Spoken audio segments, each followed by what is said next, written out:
What is going on, guys? Jason Burke here, Styles Clash for Life, coming at you on YouTube, and today I've got another edition of The Drive-In where I watch recently released films and tell you guys whether they're worth watching, worth waiting for, or worth skipping altogether. First things first, I want to apologize. YouTube is doing a weird thing now where I can't seem to respond to comments. I can read them, I can heart them, I can see most of them, but some I can't see and none I can seem to respond to. So if I'm not responding to you or seeing your comments, I greatly apologize. I'm trying to work that out with YouTube and see what happens. But today I want to talk about another movie that got pretty famous in 2025, won a bunch of awards at big festivals, and became available to the US and public in 2026. Talking about a movie that follows in the footsteps of one of 2025's biggest and most successful films, I'm talking about Saccharine. This one kind of reminds me and a lot of us to things like The Substance, where we're talking about body image issues and trying to control those body image issues and the negative side effects that come from taking big risks and doing potentially harmful things to your body. Talking about Saccharine here, spoiler free. It just dropped maybe 2 or 3 weeks ago on Shudder. So if you've got Shudder, it's on there now. I'm not going to spoil anything, but I will try and talk about this as thoroughly as I can without spoilers. Saccharine is written and directed by Natalie Erica James, who I know from 2020's Relic. I really enjoyed the overall metaphors and the themes of Relic from 2020. If you like that one, you might like this one.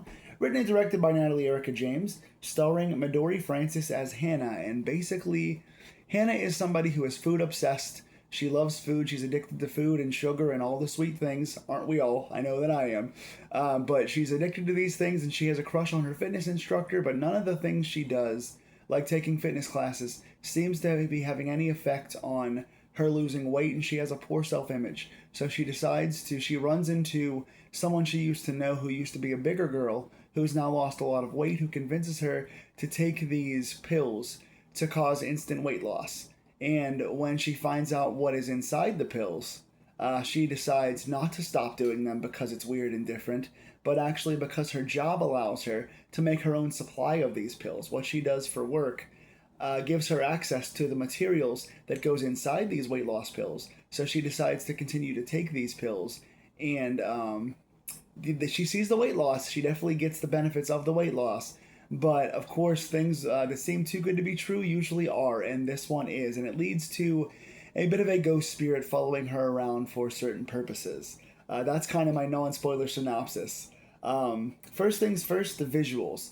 I love all of the different. There's some psychedelic tropes in this. We get some really cool quick cut montages that I like. We get a lot of vivid colors. We get a lot of kind of like dream sequences. They're kind of real life, kind of dream, kind of mind altering things that go along with taking these medications. And a lot of times when you get into like movies that are mind altering movies, they usually sacrifice the story for the sake of the cool visuals, and they just lean into the colors and the color correction and the color grading and all the cool shots, and they forget about the characters and the story. This one does not do that. It adds in the unique visuals with the story that already exists, so it does so in a pretty cool way.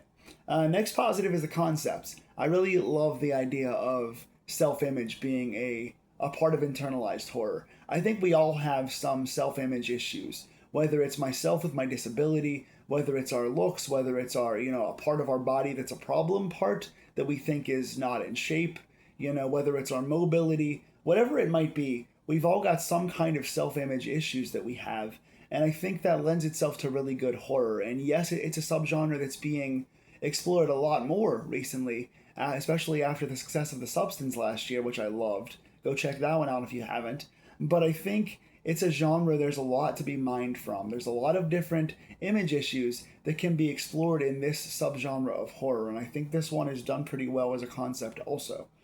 My next positive is acting. I really enjoyed the actors in this. The love interest is good, the best friend is good, especially Midori Francis playing Hannah is a really good main character. You see kind of the decision-making process on her face. You see the struggle as she goes through different things. She sells the drug trippy kind of weird visual aspects. There's a bit of really close-up shots that are meant to be nasty, like visually disgusting shots of like food and things that are super close up, and it's like meant to be played as like erotic comedy almost. that it's shot in such a way that's really too close for comfort and it's nasty, but there's also bits of like eroticism that go along with these shots. So credit to the cinematography and to the actors for being able to portray those. Midori Francis in particular is a phenomenal actress, and I hope that I get to follow what she does next. The next positive is the shadow. There is a monster, a visual monster that is in this movie, and they're built so well. It looks to me to be entirely practical. I could be wrong, but the ghost monster in this, when seen on screen, is visually terrifying. And not only is the shadow figure themselves used in really good shots and used for effective jump scares in the right way, but also the like when you don't see the monster, there are shots where the monster is implied and kind of invisible, but you see the effects of the monster on screen. And these effects are so, I hate to say effective, but these effects are so well executed. And the things you see, like the pounding of the footsteps, the sound design around the monster, the squishing of objects the monster is touching, the movement of the objects the monster is pushing, things like that are done so effectively. The combination of how they shot the visual and how they accentuate the sound design make the shadow, whether they're on screen or not on screen, visually and audibly terrifying. Really like that a lot.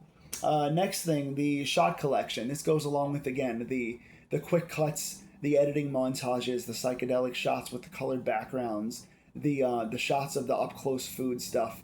Whether it's meant to be visually pleasing or visually off putting, they do the shot collection really, really well. The pacing of the editing and everything is very nice. Getting into the negatives, though, the overall pacing of the movie is horrible. This movie runs an hour and 52 minutes, and you feel the runtime. It starts with a really interesting premise and a solid setup, and the ending has a nice fast pace and a lot of nice directional pulls once you figure out what's going on. But the pacing of this thing overall is far and away its biggest problem. And that kind of piggybacks to my next negative, and that is the middle. The middle of the film could really be cut down drastically. From an hour and 52, I think this movie could be a very successful hour and 30 minutes. Again, I love the premise, I love the setup, I love the acting, and I love kind of the beats of what happens. But it feels like those beats happen over and over again repetitively, didactically, and they get drug out to the point where you could really cut down, whether it's some of the longer shots, whether it's some of the same beats happening over again.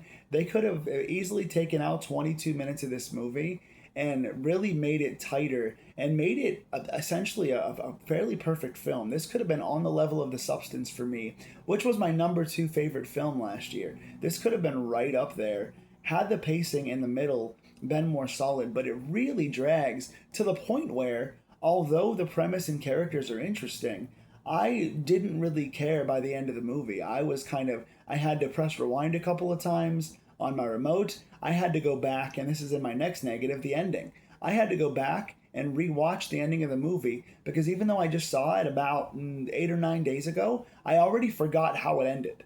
It just shows you that I was checked out by the end, and I couldn't maintain my attention because the pacing was off.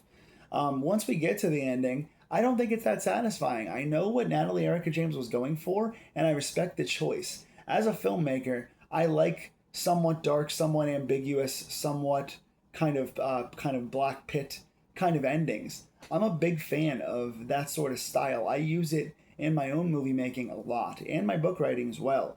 But I think this ending kind of felt a little bit too ambiguous. The idea of the tone of it was spot on, but I think the way they chose to end it was a little bit too cliffhangy, I guess. I don't know, it didn't really connect with me, and for something that I had such promise in, and I fell off of the middle with, the ending could have got me back and won me over, because the last thing you see is really impactful, and so it really could have spun me back around to loving the movie, and it just didn't. So for me, this one has a ton of potential and a ton of positives, but the middle to the end just really kind of threw me off and turned this into a middle of the road film for me. Still very interesting, still worth checking out, but it didn't hit home the way that I would have liked it to. I give this one a 5 out of 10. What did you guys think? If you saw this movie, tell me in the comments down below what you think of it. Am I too harsh on the ending? Did you love or hate it? It's on Shudder right now if you have not seen it, so go check it out. And tell me in the comments below what else you would like me to review on this channel as well. Please like, share, and subscribe. And I will see you guys next time. Stay scared and take care of yourselves.